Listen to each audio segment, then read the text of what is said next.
Hey, Mike here, and if you like what I'm doing here on the podcast and elsewhere, and if you want to help me help more people get into the best shape of their lives, please do consider supporting my sports nutrition company, Legion Athletics, which produces 100% natural, evidence-based health and fitness supplements, including protein powders and protein bars, pre-workout and post-workout supplements, fat burners, multivitamins, joint support, and more. Head over to www.legionathletics, that's Legion athletics.com now to check it out. And just to show how much I appreciate my podcast peeps, use the coupon code MFL at checkout and you will save 10% on your entire order.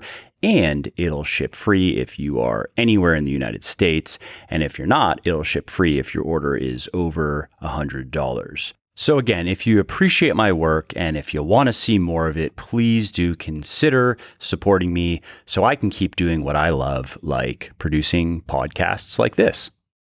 Hello, Michael Matthews here, back with another episode of Muscle for Life. Welcome. Now, if you are a regular listener around these parts, you have heard me talk about many things related to training, like how to squat, how to deadlift, how to bench press, how to overhead press, why you should be doing all those things, how to break through plateaus, how to use different rep ranges, and how to deload, and on and on and on. But something I have not talked about before is kettlebell training. And that's not because I think it is without merit. It was really just an unintentional oversight. And that's why I invited Mr. Pat Flynn back on the show to break down kettlebell training for beginners. Now, why Pat? Well, I didn't even know this until I did the previous episode that I did with him, which was on random things, religion, politics, culture. Turns out, though, that Pat was once the youngest person ever to pass the Russian kettlebell certification, and he's been into kettlebells seriously for a long time now and has coached many people over the years on how to properly use them to lose fat, build muscle, and get stronger. And so, in this episode, Pat delivers a fantastic Kettlebells 101, including his favorite exercises for gaining muscle and improving conditioning, how to do those exercises properly, how to program kettlebell training, and more. All right, let's get to the interview. Mr. Flynn has returned. Welcome back, my friend. Oh, it's always a pleasure to be here. Thanks for having me, Mike. Absolutely. So we're here to discuss if God trains with kettlebells, dumbbells, or barbells, right? I wasn't prepared for this. Well, with all the dogma in the fitness industry, apparently God probably does have an opinion on this stuff. It's just a matter of, well, who's got the right religion here, right? Yeah, that's actually a good way to look at it. I like it. You have the three religions. You have the kettlebell training, you have the barbell training, and the dumbbell training. Yeah, and then you have religious pluralism. They're all true. They're all good, right? Yeah. We are here to talk about kettles, though, just for everybody wondering where this is going to go. This one is going to be about kettlebells, but we are going to do another episode. We'll work out the timing exactly, but we both got a lot of good feedback on the previous episode that we did on religion and culture, and we talked about memes, all kinds of random stuff, and a lot of people liked it and we enjoyed it. So we're going to make that a regular thing. And we were just talking before this and we're thinking that a discussion about Jordan Peterson would be fun, and some of his ideas and some of the common criticisms that are leveled at him. And I think we both actually, Pat and I both have our own, I mean, I don't know if I would say criticism is maybe a bit of a harsh word, but things that don't quite jive with me. Not to just launch into that conversation now, and we must show temperance this time. But I think he'd be a good starting point to discuss various philosophical worldviews. And some of the feedback, like I said, I got tons of great feedback on that last episode, and it was an absolute blast. So I look forward to continuing that conversation. But some people mentioned that they thought I was maybe a little too harsh on Peterson. And I hope that certainly wasn't my intent. And I think that there's a very interesting kind of global philosophical discussion that we can have that's very probing and searching and interesting, that we could start from the standpoint of Peterson. So I'm just going to put that as a teaser right now. And we're going to force us to get back to the main conversation, if possible. Which is kettlebells. Here we go. We can do it. That's right. Yes, we can. So I think a good place to start our current discussion is a question that I most commonly get regarding kettlebells is, What is it good for? Should I be doing it? I obviously hear from a lot of people who are doing a lot of barbell and dumbbell training, and they're wondering, should they be incorporating kettlebell training into that? And if so, why? And then how? And then we can go from there. And then there are also quite a few people who are currently not doing any barbell or dumbbell training.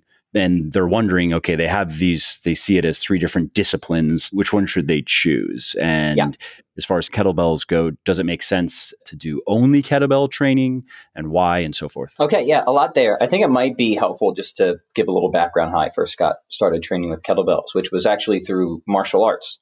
So I have trained Taekwondo for a while, and I competed in college, and it was one of my coaches, now very close friend of mine, who saw my training routine. I was doing a lot of traditional barbell and body weight training, nothing too stupid at the time. I was getting results. It was preparing me well for my sport. And that's how I got introduced to kettlebells. Both my bare knuckle boxing coach and my Taekwondo coach were using these primarily, and I think this is how we can start to answer the first question, as a conditioning tool. Now, the key to keep in mind there is a lot of conditioning is always sport specific, right? But there's generally gaps that can be filled. And conditioning was a gap for me. And kettlebells really helped to fill that gap to the extent that, I certainly lost matches in my competitive Taekwondo career, but I don't think I ever lost a match because somebody was better conditioned than me. I lost a match because I was slower, dumber, not as technically proficient, but I was generally in better shape, and kettlebells really helped with that in terms of pure work capacity. And now I like to think of kettlebells as a Swiss Army knife. Can do a lot of things, pretty well, maybe can't do any one thing the best. And I think that's the fairest view to look at kettlebells. And if you're coming from a generalist perspective, if you're not somebody who wants to be a hyper specialist, like the best in the world at any one thing, then I would venture that the kettlebell can, do most things for most people most of the time. Is it the only thing that you're going to want to train with? Probably not. There's better tools for various jobs and getting things accomplished. But if you're looking for a lot of utility, if you're looking for a lot of mileage, bang for your buck, whatever cliche you want to throw out, a kettlebell, a series of kettlebells, a set of kettlebells, you can do a lot with that in terms of strength, mobility, hypertrophy if you have the right intensities, conditioning, even flexibility training. It's a very versatile tool. It's a very generalist tool. And I think that's kind of the best way to frame the approach. That makes sense. And so, because there's two different, again, I see this as two different paths of thinking. Maybe we start with, again, I think where most of my listeners are going to be, and that's going to be that they are in the gym probably 3 to 5 days a week. Let's say they're putting 3 to 6 hours a week into their training. Most of that's going to be resistance training, and probably all of that currently for most of the people is barbell and dumbbell training. What kettlebells have to offer? And if that means we get into specific exercises, that might make sense. But what do kettlebells have to offer to those people? I mean, I think it's an easier, more obvious answer if it's like, okay, somebody is not currently doing any sort of resistance training. Can kettlebells be useful? Like, yes, of course. Well, yeah, well, duh. Mm-hmm. And there's probably overlap there between the exercises, even of like, okay, so let's say, and even to get more specific, a lot of the people following me are doing some form of, there's quite a bit of strength training. There's some bodybuilding stuff as well, and some accessory exercises, if you will. But, a lot of the people are going to be doing squats and deadlifts and bench presses and overhead presses, some sort of variation of these things. And they're going to be primarily interested in increasing whole body strength and so forth. So how do kettlebells fit in for those people? Yeah, so let's just take it exercise by exercise. I think if you're already strength training and you have kettlebells available to you, where can kettlebells fit into a program where somebody's already strength training? Well, I don't think it's going to replace any of the big classic barbell moves. Just quite frankly, you're not going to replace bench press with kettlebells. You're just never going to be able to get the same amount of load. Same thing with back squats. Same thing with deadlifts. Dan John actually has a good way of thinking about this. When it comes to a piece of equipment, you think, well, what's the killer app here? What does this thing do really well?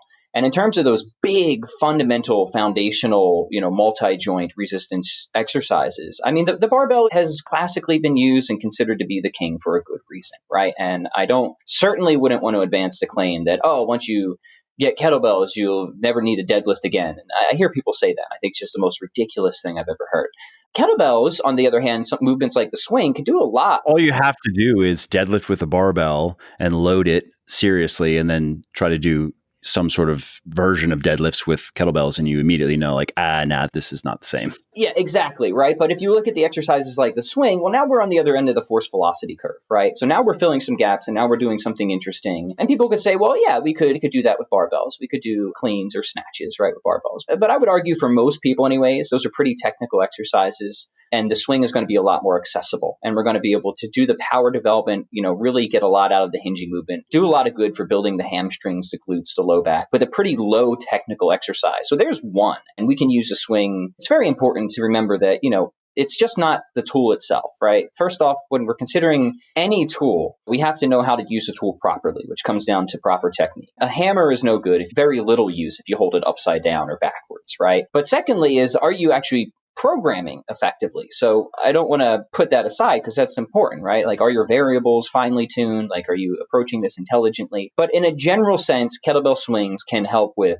power, strength, conditioning, and even muscular development of the posterior chain, not in replacement of deadlifts, but as something that could be intelligently fit into an exercise. And that's kind of into a program, and that's kind of the classic kettlebell exercise that most people are familiar with. And there's a lot of ways you can cook the swing, and there's a lot of ways you can get utility from the swing. As a replacement to the barbell, no. As a both and, yeah, I think there's something worth investigating there. In terms of strength, I think there's two, and possibly hypertrophy. I think there's two exercises that are at least worth looking into with kettlebells, and that would be double clean and press. So if you enjoy overhead pressing, shoulder development, upper pec development, that's a place where the kettlebell actually can have a lot of mileage, because chances are not a lot of people are probably pressing the two heaviest kettlebells at their gym. If you are and you need to go onto a barbell, so be it. But generally, since it's not kind of as fixed as the barbell, I found that it's easier to get into that range of motion with kettlebells than a barbell. So that is a possible alternative, I think. Front squats with kettlebells are different than front squats with barbells because the load is a little bit lower. So it actually more closely resembles a Zercher squat. So it actually kind of has a different effect than your traditional barbell front squat. You won't be able to do as much weight with it, but I think you're going to get some different kind of benefits from it. So between double clean and press, front squat, kettlebell swings, and then of course, if you are doing single leg exercises, kettlebells can be used and swapped in easily for things like Bulgarian split squats. I think that's a great exercise that kettlebells can lend themselves to. And then you always see people doing Turkish get-ups. I actually don't program or use a lot of Turkish get-ups, at least not heavy Turkish get-ups, but that's certainly a viable option as a full body strength exercise. So that's kind of a buffet of potential options for people who you're already using barbells, you're already using dumbbells. Okay, where could the kettlebell possibly fit in? There's kind of a starting list. Yeah, it makes sense. Looking at the kettlebell exercises as maybe not the first exercise in your workout. Again, most people listening, the first exercises in most of the workouts are going to be big compound movements, unless, there are some 5-day programs, of mine, where it is kind of an accessory day. Like, you're taking a rest, you've done some heavy squatting, you've done some heavy deadlifting. Now we're going to do some shoulders, for example, really just going to kind of work on shoulders and triceps or something. But if it's a heavy pull day, for example, and you're starting with your deadlift, of course, that makes sense because it's the hardest exercise to do, requires the most effort. And then maybe swings would come later in the workout. It could be. Yeah, exactly. That's perfect. There's also a conditioning element to that too, right? Oh, yeah, certainly. We'll get there with programming, but a couple other exercises I just want to throw out there that I actually personally prefer kettlebells on. I was going to say is the Bulgarian split squat. I prefer just because they're easier to hold. They're more comfortable to hold than heavier dumbbells. And lunges for the same reason. Kettlebell lunges are less awkward than dumbbell lunges. And there's also the goblet squat, of course. You can do that with dumbbells too, but that's another option, another type of squat that you can do unless there's some reason why you don't like it. But I think it's a good basic squat it's not going to replace your barbell back squat, but it is a viable exercise. It is. And it's a good learning tool as well. I mean, the goblet squat really reminds you of where your hips should go in a squat. And there's a reason that Dan John invented it. No, I didn't know that, actually. He does. And he's very adamant about making sure that he maintains his right to being the inventor of the goblet squat. I think he's got a very strong claim on that. Too bad he can't trademark it or patent it. I know, he's got a whole backstory. It's actually really funny and interesting. But it was kind of a pedagogical tool for him. I shouldn't bring out words I can't pronounce. Is it pedagogy or both? I'm going to look at it. I've heard it both ways. We can look it up. I'm sure people are severely uninterested, but now we need to settle it. He would use it both as an exercise that's good in its own right. It teaches you a lot about what your hips should do and kind of have to wrestle that weight out in front of you. And that's a good exercise by itself.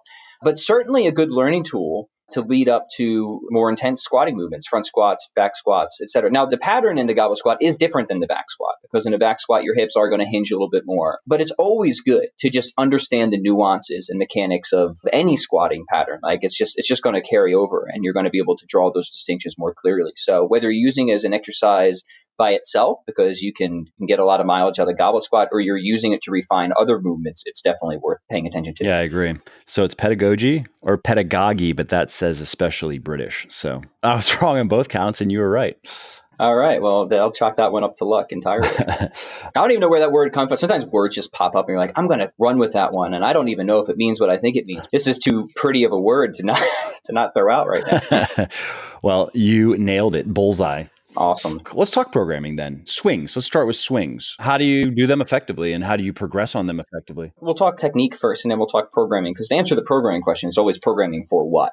So there always needs to be some type of context there. Yeah, I guess I suppose actually on the technique, I was thinking, people probably just look at videos, but if there are any helpful tips or cues that you like to share, that can always be helpful, even if you are watching a video of somebody doing it. That's different, obviously, than when you're doing it and the thoughts that you have. And sometimes you think you're doing what you see in the video, but you're not doing it, Yes. Yeah. And people learn in different ways. Sometimes you see a bunch of videos and you don't really get it, and then you just have it verbally explained to you, and then finally it clicks, or vice versa. So it does help to kind of come at it from multiple angles. So the swing, as I generally teach it, I'm not saying that there's certainly not other ways you can do the swing, as primarily as a hinging movement. So it should mimic a deadlift, at least in a certain respect, where the hips are going back, not necessarily down. So the hips will generally stay above the knees, but below the shoulders. We're kind of stretching the bow of the posterior chain. And we're really trying to generate as much power production from the hips as possible. So we're kind of making that bow very taut, and then we're projecting the force outward. So it's great glute exercise, great for the hamstrings, the low back, has a tremendous conditioning effect, especially if you start to, you don't even really have to go high reps with it. I would argue that if you're really putting oomph into your swings, you're going to be huffing and puffing with just 5 to 10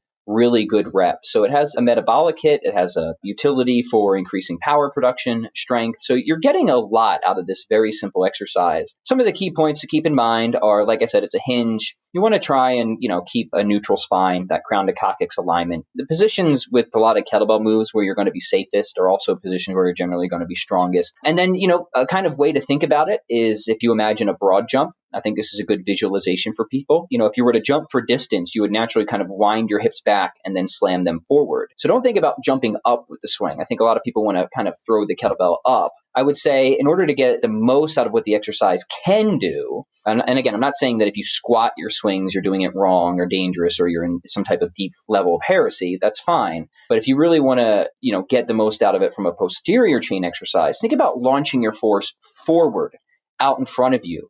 And I think one of the best visualizations here is just imagine you're doing a broad jump, but you're not actually leaving the ground. Makes sense. Kind of if you were holding a ball, like maybe the size of an 8-pound medicine ball, and you had to kind of granny roll it as far as you can throw it, is kind of a similar. Yeah, like how I bowl. Yeah, yeah, exactly. A similar-ish kind of movement as well. Yeah, well, hopefully without like completely rounding your back and sticking your head between your legs. That's how you bowl? That's a bit strange. I have videos of the kettlebell technique, but not my bowling. So, but yeah, I have tons of stuff on YouTube if people want to just actually see this kind of in slow-mo and from multiple angles. I have all the technical breakdowns of the exercises there. And I'm assuming they can just search Pat Flynn and voila. Search Pat Flynn kettlebell. Otherwise, you'll get that smart passive income guy. I already forgot about him. That's true. Yeah, fake Pat Flynn. We want real Pat Flynn. So yeah, put kettlebell afterwards. Hey, quickly, before we carry on, if you are liking my podcast, would you please help spread the word about it? Because no amount of marketing or advertising gimmicks can match the power of word of mouth. So if you are enjoying this episode and you think of someone else who might enjoy it as well, please do tell them about it. It really helps me. And if you are going to post about it on social media, definitely tag me so I can say thank you. You can find me on Instagram at Muscle for Life Fitness, Twitter at Muscle for Life, and Facebook at Muscle for Life Fitness. Cool. All right. So that's the technique on the swing. Now let's talk programming. Sure. Well, if you want power, add more weight, do fewer reps. If you want conditioning, cut the weight a little bit, do more reps. It's, pretty simple, straightforward stuff. And if you're kind of on a general training program, there's probably going to be instances where you can accommodate both for good reason. So we can provide more context of how this might go. One thing, especially if we're talking about fat loss and conditioning and burning calories, then I think the field is a lot wider open. If we're talking about hypertrophy and strength training, then we have to be a lot more precise. Make sure we're getting the most out of this and we're not wasting calories, right? Because it's metabolically expensive, kettlebell training. So unless our goal is weight loss and fat loss, I would argue the kettlebell is better suited for that, right? If we're trying to get a good metabolic hit in a fairly short order of time, things like kettlebell complexes can be a really powerful tool. But if we're training for strength 2 days a week, something like that, maybe you have a lower rep, heavier day and you have a higher rep volume day, I think people are going to get a lot out of that in terms of both aesthetics and performance. And what do you mean exactly by lower and higher reps? Maybe we should just give some standards of like, here's a normal rep range. And here is for, let's say, a 130-pound woman or 140-pound woman here, this would be considered good. And for a 180 or 90-pound guy, this would be considered good. Like, where should people generally be looking to start? And then what are they going to be doing a bit more specifically? And then what's a good milestone to work toward? Sure. So imagine, say you even have 2 deadlift days a week, or maybe you even have one, but you just want to do 2 days of swings a week. I don't think that would be a terrible idea, even if your goal is strength and hypertrophy. So you might have one day where you do 3 to 4 sets of, say, 5-ish reps. 2 ways to kind of focus on increasing strength. One is, of course, to increase load, but also to increase speed or how quickly you move that load. And the kettlebell swing invites both opportunities in a very obvious manner because it's a ballistic exercise. So I don't want to say that you necessarily have to use a certain heavy weight, but if you're going for a really heavy day, you need to focus on slamming those hips forward as aggressively as possible, right? Like you've got a lot of really pent up, let's just say you've been repressed for a while, right? Just imagine that, right? And you're just trying to produce as much force as possible. It's coming out of your eyes and ears. Yeah. Yeah, exactly. Like you're angry and just like you get what I'm saying. We don't have to go into details, but whatever that emotional state is, you need to bring that to your swings. You're trying to put that kettlebell through the wall in front of you. Sometimes it will be very useful to actually use a more significant weight with that. Men, say you've been doing this for a while, maybe somewhere between like a 32 and a 40 kilogram kettlebell, something like that. Women, maybe somewhere between like a 20 and a 32 kilogram. There's always ranges, and it's always going to depend how much experience people have. But Sure.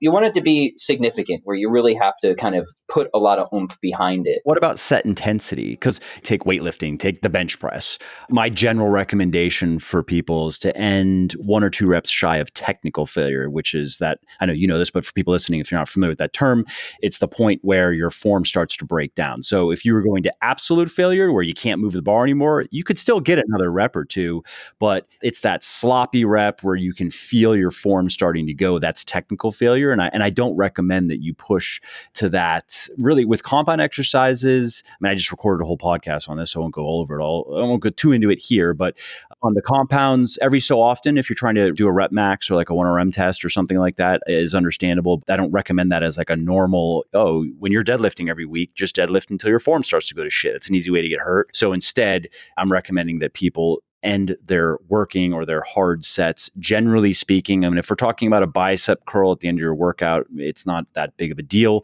but especially with the heavy compounds, a rep or two shy of technical failure. So how does that translate to something like a kettlebell swing? Yeah, I would say it translates exactly, because especially with these ballistic exercises, we want to maybe run up close to the guardrails of failure, but we do not want to go beyond them. 1, we'll be programming sloppy technique, and 2, we might just snap in half. So always leave a couple reps in the tank. Certainly if technical failure starts to occur, it's time to set the kettlebell down. And at that point, if we're really doing it for power production anyways, you got to ask, well, what's the point in going beyond technical consistency? And it's hard to really come up with a good answer of why anybody would want to do it in that context. So I'm completely same page with you there, Mike. Yeah, I mean, there are arguments that are out there for why, mostly related that I've seen around muscle contraction. But anyways, that's another discussion. And I break it down in it. It was just a monologue podcast that I recorded on it. There's research that indicates that, pushing to the point of absolute failure does not seem to be any more effective than ending a couple reps shy of it.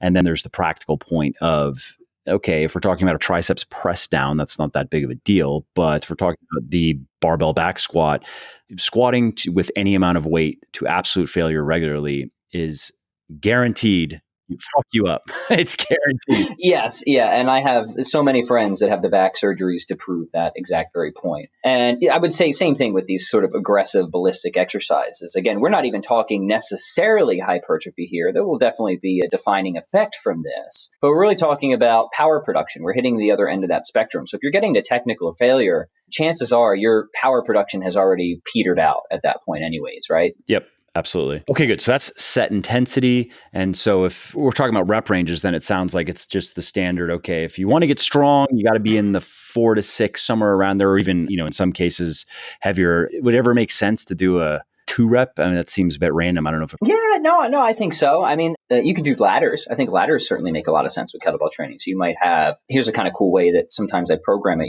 Imagine you just have kind of 3 kettlebells set up in a chain, right? And you have one that's like really heavy. It's just an absolute monster. You have one that's kind of medium, and you have one that's kind of lightish, and you just kind of cycle through those for a number of sets. So when you're at the really heavy one, it might just be a set of 2, but that's a great power effort. Then you kind of cycle off to the lighter one. You grease the group with the technique, but you're also kind of recovering. Then you go to the moderate one. So you have a kind of undulating intensity through the workout itself. So yeah, you can definitely. you're resting between each. You could rest between each or rest at the end of the cycle. Either can be advisable, just depending again on the kind of greater overall context. Yeah, I'd say if you're trying to increase strength, power, hypertrophy, you'd probably want to rest a little bit between each, just because your intensity and your volume is going to suffer if you're just going from one to the next in the same way as it would in any barbell exercise. If you don't rest, you're kind of turning it into more of a metabolic thing.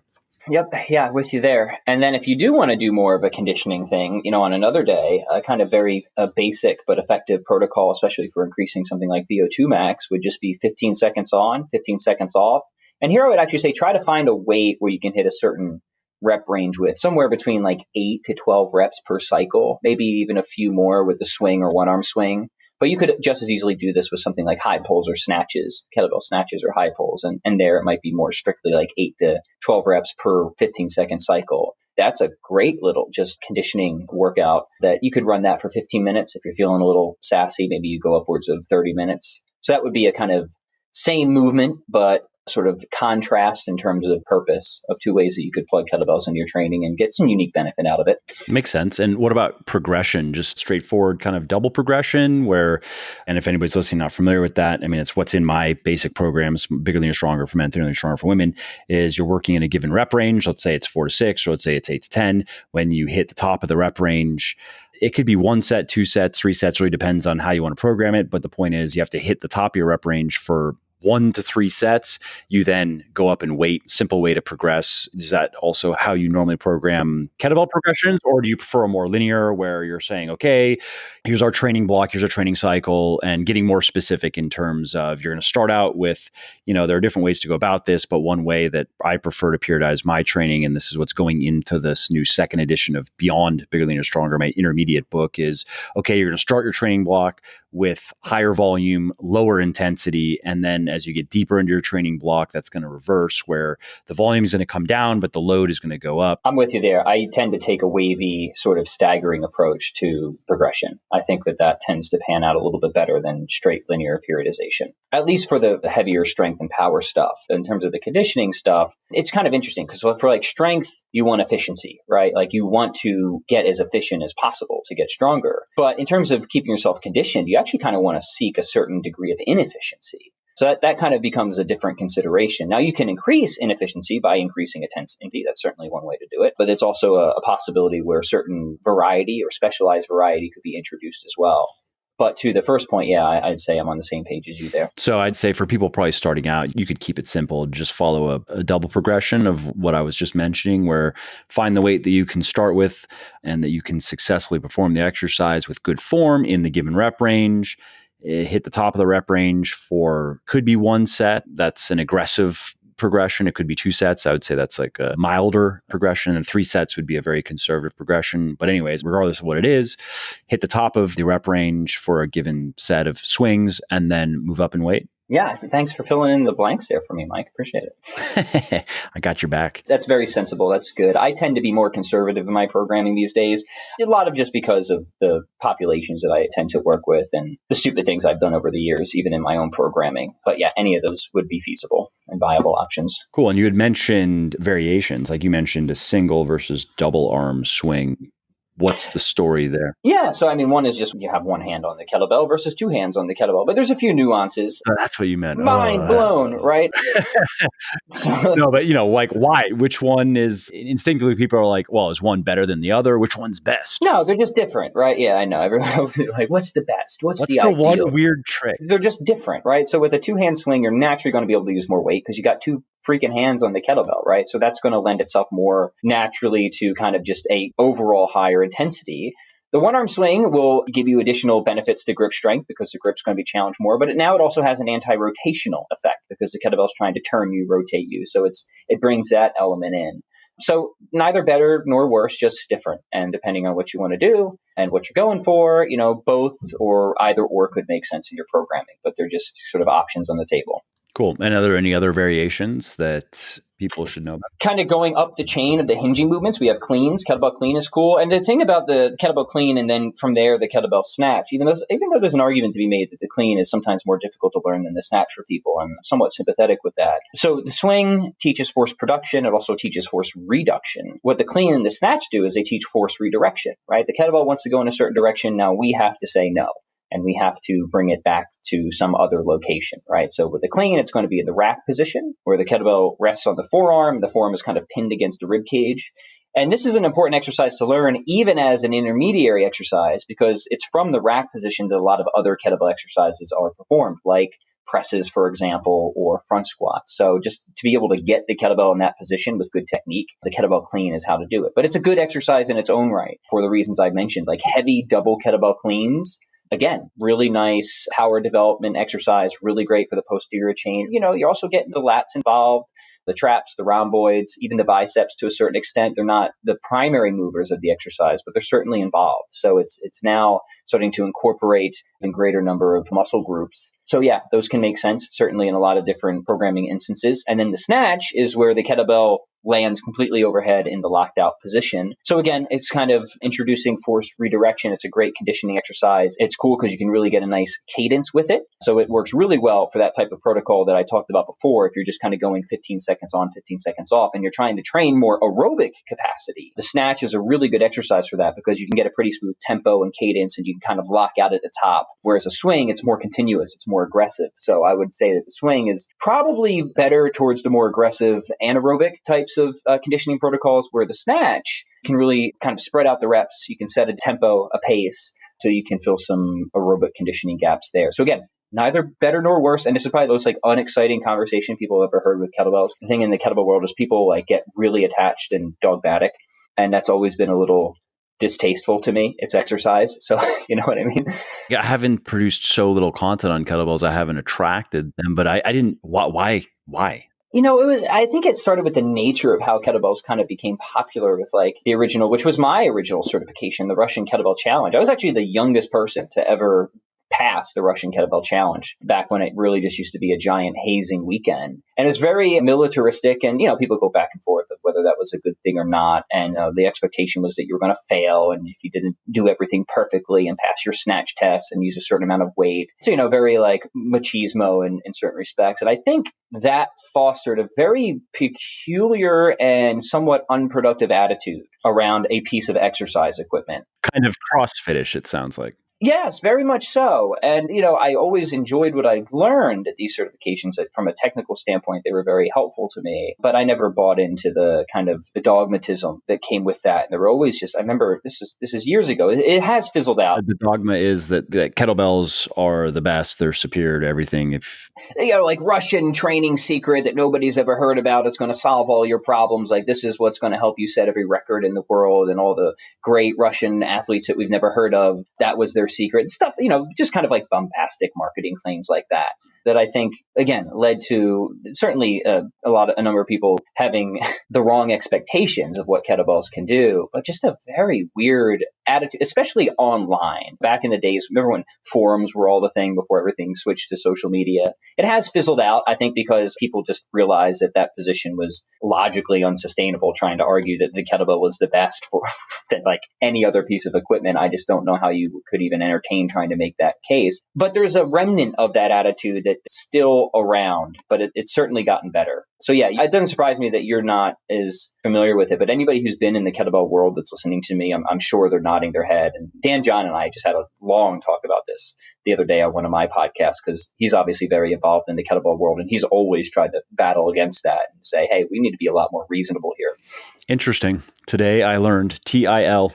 Yeah, it's actually not that interesting, but it's unfortunately something that I have to constantly battle against, to come up against, because it's still this assumption that people have. And then they get a little upset when they see me, who, I'm a pretty big influencer in the world of kettlebells, but I don't hop on board with all the claims that are made about kettlebells. So for some people, I'm kind of a disappointment, I guess. That wouldn't be the first time.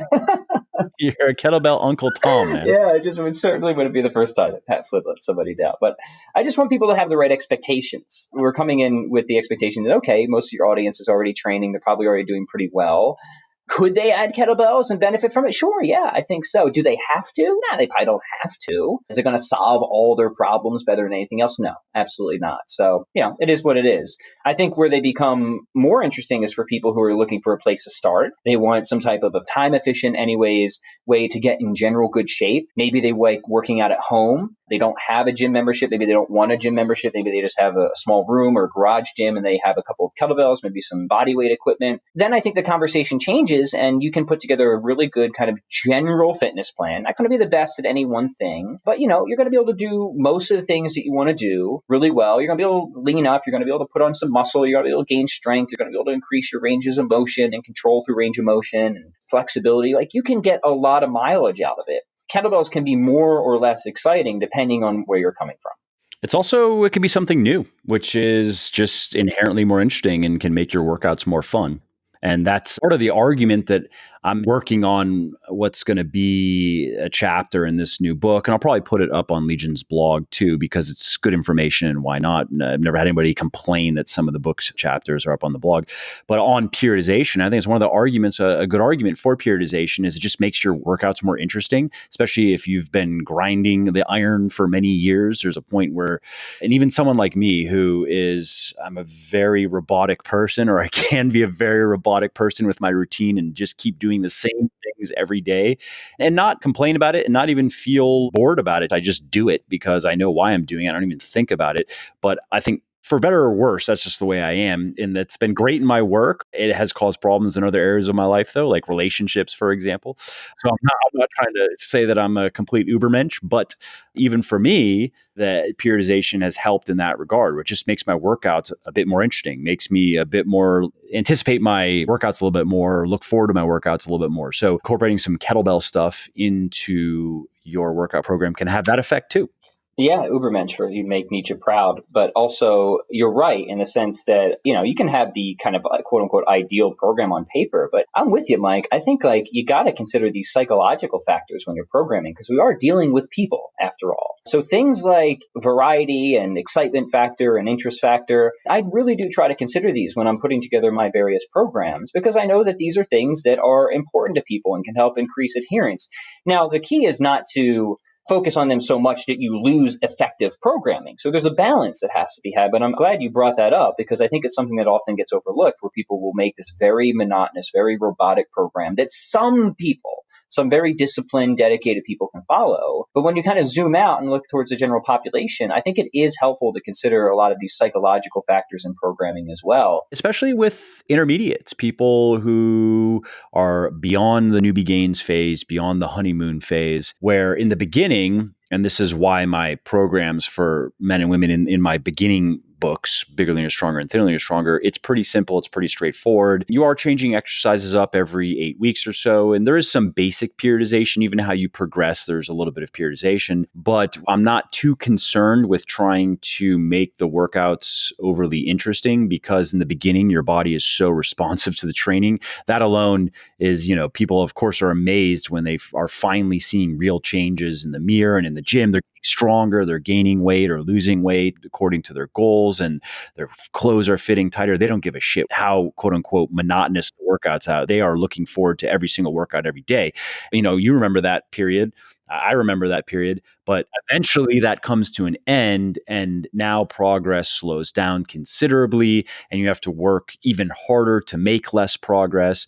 And that's the period where it matters more in terms of the psychological effect. And just to comment a little bit further on that, just put it in simple terms, if you're not really into, let's say you're kind of just dragging yourself to the gym and you're going to force yourself to do the workout and you're not just going to phone it in, you're going to get in there and you're going to work. Chances are you do that often enough, those workouts are not going to be as high quality and your training is not going to be as high quality as it would have been if you would have genuinely actually looked forward to your workouts. Maybe not as much as in the beginning, because now reality has set in and you're like, okay, well, the fun has come to an end, but I can still enjoy myself. But if you would have at least looked forward to your workouts and been like, hey, this is going to be interesting. This is something a little bit different. Even if it's just different exercises that you're going to be doing or different rep ranges that you're going to be doing. And that it can have a pretty marked effect on just how you perform each set, how much you focus on each set, how much intensity you bring to each set. And as the weightlifting game is, it's a battle of inches, right? It's a battle of reps. If you're trying to gain reps, and it takes weeks to gain a few reps. And then you can parlay that into a little bit of extra weight on the bar. And then you got to fight with that for weeks and weeks. And because that's the nature of the game, the little things start to matter more as you move into your intermediate phase and beyond. Yeah, and I think it's good to put some, because it is such a grind. And you think of any other skills that you've worked hard at in life. I mean, I think of music, and that's an area for me that I would certainly like to think that I'm well past the beginner phase. So it's really a grind. Like, to get a little bit better now takes a lot of work. So incorporating elements of play and various challenges keeps me really interested, and creativity as well. I mean, that's a whole different aspect. And this is something I actually kind of came to be known for in the kettlebell world, or my kettlebell complexes, which are kind of, if you're into smokers or finishers at the end of a workout, which could be used either for conditioning or even, a hypertrophy effect as well. A lot of people gravitated to me because I had these pretty creative, really challenging, almost dreadful kettlebell complexes that people could use to kind of, for the last like 5-10 minutes of their routine, really give themselves a very thorough thrashing. And they like them because they're fun, they're creative, they're different. It was something that you kind of could like, oh boy, am I going to be able to get through this at the end of the workout? So it was something if nothing else, it's something psychologically interesting. Now, I think there's a lot of other benefits aside, specifically metabolic benefits from kettlebell complexes. But if you kind of go to my YouTube channel, I have this series called I Bet You Can't Do This Workout. And that's exactly what it is. It's these kind of creative, interesting, fun. They're not pointless or random, but they're what they are. They're just kettlebell complexes. You can figure out how you want to fit them into your programming, how or whenever it makes sense. But I found that they really just get people excited. And, that's something that you certainly do have to do at the beginner phase before you start reaping all those newbie gains. Like, what's something I can do just to intrigue somebody, right? And promising efficiency or feel good workout or good sweat can help that. But absolutely what you're talking about, Mike, is once you get past the beginner phase and it starts to become this long slog in any area of life, but especially fitness, you need to start thinking of other ways that, okay, I need to stick with what's tried and true and effective. But at the same time, I don't have to suffer through an exceedingly boring, monotonous routine. And I'm kind of like you. I can do that for the most part. But I do try to introduce elements of creativity, play, fun, and variety as well. And it's interesting you brought that up because I think it's something that's often overlooked. And it's a shame. I think that there's a lot that could be done in terms of helping people increase adherence and get better results if these things were considered in programming. I agree. And this whole topic is kind of top of mind for me because I am working on this new book where I'm talking about all these things. And recently I finished up a chapter setting expectations. I don't have the final name of it yet, but I think it's cute. The more for less method. I think I mentioned this to you. And so I've been building that chapter out, but setting these expectations, because that's the summary, is like, it's time you're going to be doing a lot more for a lot less. And you need to know that. But hey, we can still make it enjoyable, and you can still look forward to your workouts, and you can still enjoy your workouts, I think, just as much as when you were a newbie, or at least something comparable to that. But we have to recalibrate expectations in terms of what you're going to get out of it. And we also, I talk about this in this, it's important to recognize when whatever you're doing is no longer working. And that applies even to my stuff. So I'm putting in perspective of the books that I have out there. I mean, this book exists in a first edition. The second edition is going to be quite different, quite a bit better. But my programs that I'm most known for, and I've said this since the beginning, are meant for beginners or people who are new to proper weightlifting. So that can be broken down in a number of different ways, but a simple way to think about it is a guy who has yet to gain his first 30-ish pounds of muscle. That's who my stuff is for. A guy who's already done that, he's probably already done more or less what I'm talking about in Bigger, Leaner, Stronger. He's probably already gotten pretty strong on his compound lifts, and he's already gotten familiar with the good accessory exercises and put in quite a bit of volume into his other muscle groups. He's probably already there. And for women, probably just cut those numbers in half. So a woman who has gained her first 15 to 20 pounds of muscle or so is probably already, she might learn some interesting things in Thinner, Leaner, Stronger. But as far as the training goes, she's going to be like, all right, well, this is kind of what I've been doing for a while now. This is how I got here. So what do I do next? And it's important to recognize, though, that when you get to that point where it's like, what got you here is no longer going to get you to where you ultimately want to go. And to segue that back into what we were talking about, to make it at least a little bit relevant, making your workouts more interesting and just plainly more fun is one tool that becomes useful and relevant that you didn't really need when you were new. Because again, at least this is my experience working with a lot of people, just simply making progress, how quickly you make progress in the beginning makes even quote unquote boring workouts fun. Mm-hmm. Yeah, all disappointment, as they say, arises from I mean, take starting strength, right? Yep. Sorry to cut you off, but like starting strength in quote unquote boring programming, 5x5s and barbell stuff and whatever. How many people love it though, because that's their first introduction to real training that actually produces a result. Mm-hmm. Yeah. And yeah, all disappointment comes from improperly set expectations. I think it's really good that you have this very clear distinction of who your books are for and, who might be beyond what's in your books. And I think we have to say the same thing about kettlebells, right? If some like professional powerlifter calls me up and is like, hey, I'm interested in kettlebells, what can they do for me? I'm going to say probably not much. Quite frankly, probably not much. Like maybe we could fill some gaps in some places. There's stories of certain powerlifters. I forget who it was. It might have been Donnie Thompson or something like that, where he said he added kettlebell swings and it helped him because it filled some type of gap, right? That's about as much as it's going to do for somebody who's specialized like that. And that was probably to address something very specific for him, right? He was probably trying to get a little bit more bar speed or off the ground or something. Exactly. Yeah, it has to be something like that. And is that possible? Yeah, it's possible. Is it to be expected? Probably not. But if the conversation is somebody calls me up, hey, Pat, I haven't really worked out much. I don't like going to the gym. I don't have a lot of time. I'm busy and I'm just looking for a way to kind of get in better shape, a way that's going to be interesting, practical, simple, isn't going to require a lot of upfront investment. Like, what do you recommend? Now we can have an interesting conversation of where I think kettlebells could be of enormous utility. So, it always comes back to one, what is the context? Who's the person we're talking with? Where are they at? And what are the expectations? And then you tie that all into everything that we've just said.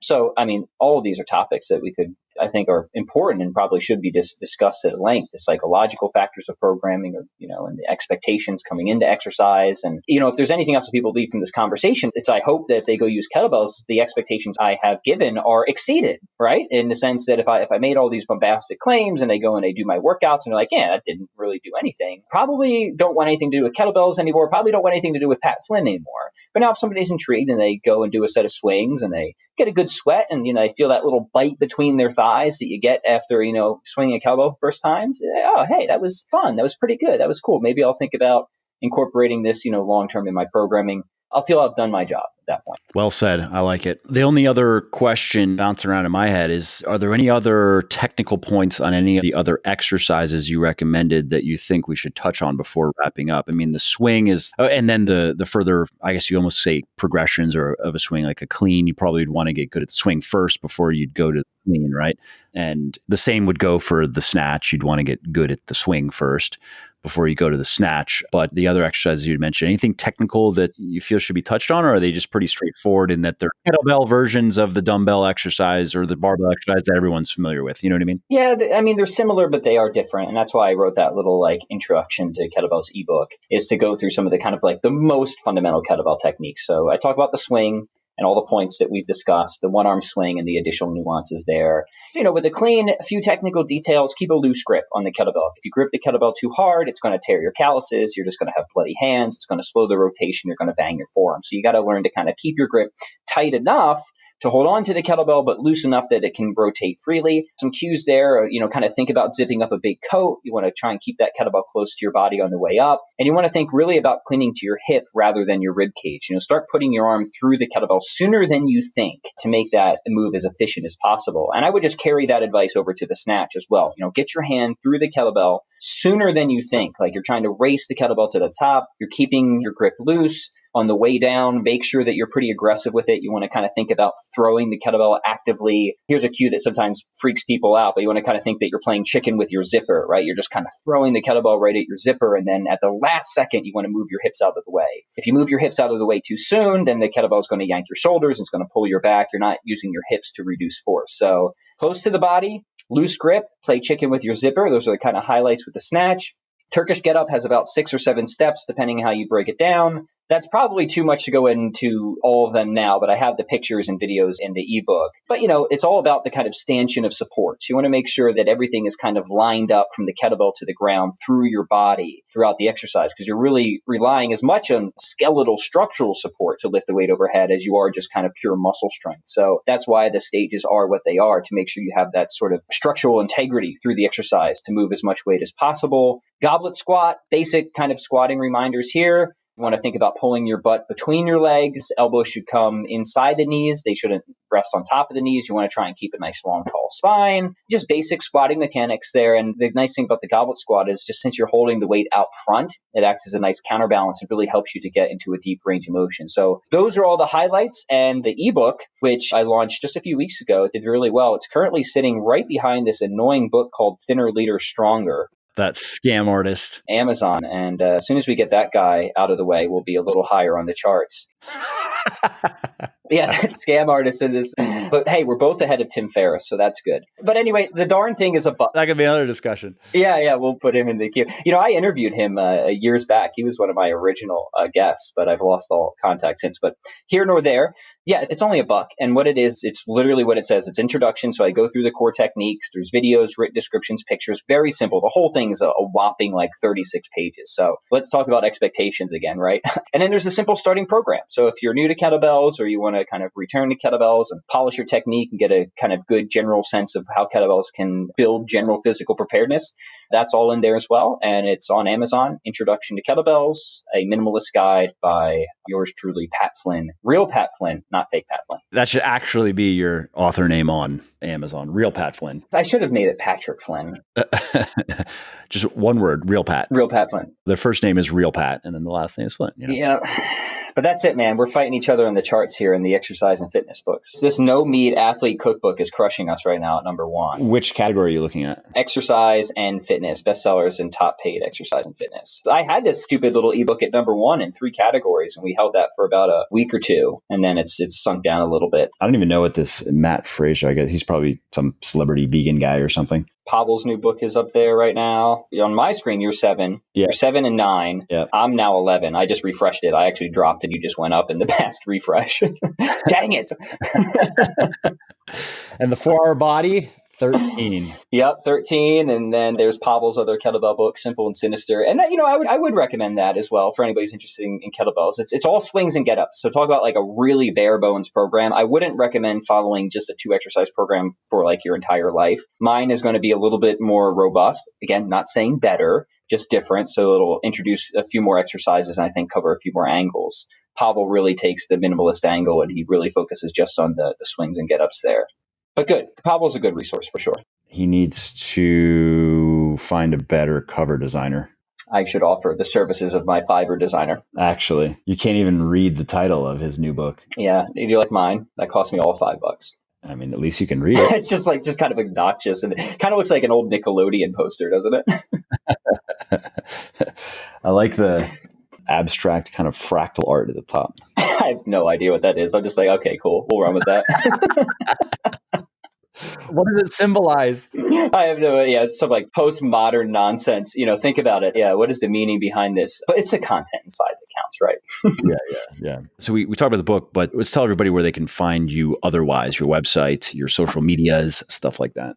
Oh, sure. Yeah. So if you actually want just a bunch of kettlebell workouts with no programming structure, which might be interesting for people, you can get on my email list at 101kettlebellworkouts.com. That's the numbers 101kettlebellworkouts.com. And I have a big collection of just literally 101 different kettlebell workouts. So if you have a kind of a conditioning slot in your programming, these would be kind of just like grab and go things you could easily plug in. My website is Chronicles of Strength, and my podcast is The Pat Flynn Show. So there you go. Awesome. I look forward to the next one. Sounds good.